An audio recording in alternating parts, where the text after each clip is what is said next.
Welcome to KREM 2 News at Noon. I'm Laura Papetti, and we begin with breaking news coming in at this noon hour. For the first time, we are seeing the moments that a float plane crashed near Whidbey Island, killing all 10 people on board, and that's including Spokane civil rights activist Sandy William and her partner.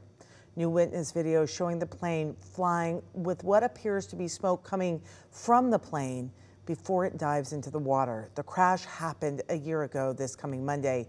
The plane was flying from San Juan Island to Renton when it crashed into Mutiny Bay.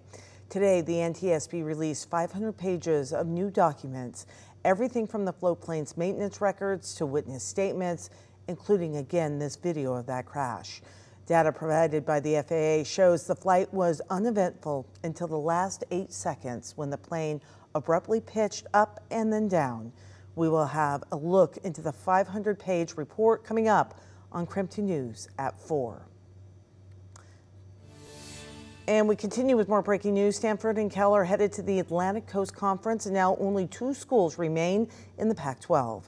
ESPN reports the ACC presidents voted overnight to extend invitations to both Bay Area schools, along with Southern Methodist University in Dallas. In July, several Pac-12 schools announced they were leaving to join the Big Ten or Big 12, and right now only Oregon State and Washington State remain. They have received interest from the Mountain West and American Athletic Conferences. However, at this point, nothing has been finalized. Coming in new at noon, WSU did release a statement in part saying, quote, "The departures from the Pac-12 by Stanford and California do not come as a surprise." They go on to say, "We will continue to fight for Washington State as we explore all options to secure the best possible future for Cougar athletics." Of course, we'll have much more on the Pac-12 fallout on our streaming platform, KREM 2+. Just navigate to the Locked On Pac-12 section, and more tonight, of course, on KREM 2 News. Well, we're headed into a 3-day weekend, and many will be heading outdoors and gather for holiday weekend festivities. Meteorologist Thomas Patrick, he is joining us now with the first look at the forecast. After several days of cloud cover and rainfall, and even this morning it was quite a bit humid, the drier weather is finally starting to enter the region. While it has looked like the clouds were going to build in from the south, really the dry air has been repelling this from the north, and that's why we've seen our skies turn a lot more sunny through these midday and now into the afternoon hours. Look for those temperatures to continue to climb to around 80 degrees for today. Looking at a lot of low 80s across eastern and central Washington for this afternoon, and that is how we'll leap into the 3-day weekend. Saturday even warmer yet. That should be our warmest day of the next 4 upcoming here. But on Sunday, yeah, chance of showers then. Maybe a bit more likely on Labor Day Monday as well. So coming up, I'm going to detail what areas regionally, even if you're going to travel around, who has the best chance to get the heaviest rainfall across the Pacific Northwest and when that next storm system is going to slide on by. Those details are in just a couple minutes. Caught on camera for many, of course, the Oregon Road fire proved to be the thing of nightmares, losing home and property. But it was also a terrifying situation for one Spokane County Sheriff's deputy who drove through the fire, and you can see it here on body cam footage.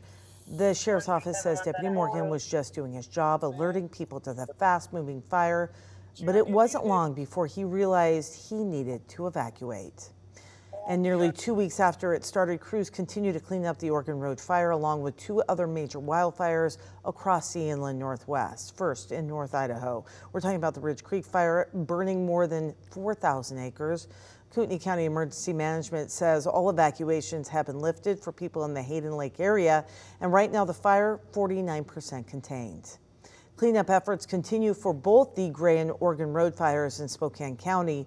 The Gray fire burning more than 10,000 acres and at this point 91% contained, while the Oregon Road fire surpassed the 11,000 acre mark and is now sitting at 83% contained. Together, those fires burned hundreds of homes. And as people work to get back on their feet after these fires, the Disaster Assistance Center for Fire Victims is closing today. Spokane County Emergency Management has been helping people impacted by the fires with in-person information, services, and support. The center is open from now until 6 o'clock tonight. If you need help after that, you can go to the Spokane County Emergency Management website for information about who to contact for your specific needs, or you can sign up for alerts about disaster assistance resources by texting recovery to 99411.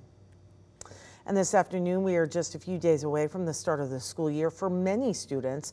The Elmira School District held a ribbon cutting ceremony for its new school yesterday, and this ribbon cutting is 2 years in the making. You may remember an electrical fire burned down the 80-year-old school building in October of 2021. Then the district got $13 million from the state to build a new 50,000 square foot building. Pieces of the old building were added to the front steps of this new school. Now the superintendent says he's ready to welcome students back to a proper school.